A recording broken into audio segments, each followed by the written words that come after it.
Zee Marathi वाहिनीवरील नकटीच्या लग्नाला यायचं हा या मालिकेत 9 मार्चच्या भागात नुपूरला पाहायला आलेला सिद्धार्थ चांदेकर. पेशाने फॅशन डिझायनर असणारा सिद्धार्थ नुपूरला पाहायला येतोय म्हटल्यावर तिच्या घरच्यांना स्टायलिश तसंच फॅशनेबल कपडे परिधान करून त्याचं स्वागत करायचं असतं.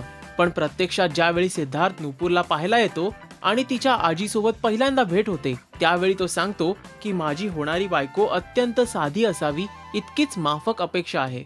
मात्र त्याच वेळी विविध प्रकारचे डिझायनर कपडे घालण्यात नुपूरचे कुटुंबीय व्यस्त असतात, जे त्यांना अजिबात शोभणारे नसतात. दुकानातून नुपूरसाठी डिझायनर ड्रेस घेऊन एक मुलगा येतो. ज्यावेळी सिद्धार्थला कळतं की हा ड्रेस आपण पाहायला आलेल्या मुलीनं मागवलाय, त्यावेळी तिच्या साधेपणावर तो शंका उपस्थित करतो. नुपूर जेव्हा डिझायनर ड्रेस घालून रेडी होते, त्यावेळी तिला कळतं की हा ड्रेस आपल्या योग्यतेचा नाही.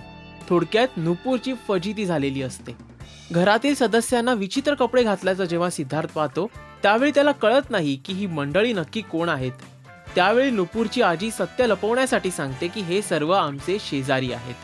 आता आजच्या भागात हे पाहणं महत्त्वाचं असेल की नुपूर आणि सिद्धार्थ एकमेकांना भेटल्यावर पसंत करणार की नाही. या कार्यक्रमाचे महत्त्वपूर्ण अपडेट्स जाणून घेण्यासाठी पाहत रहा Rajshri Marathi. Hi, this is Prajakta. Please subscribe to Rashri Marathi.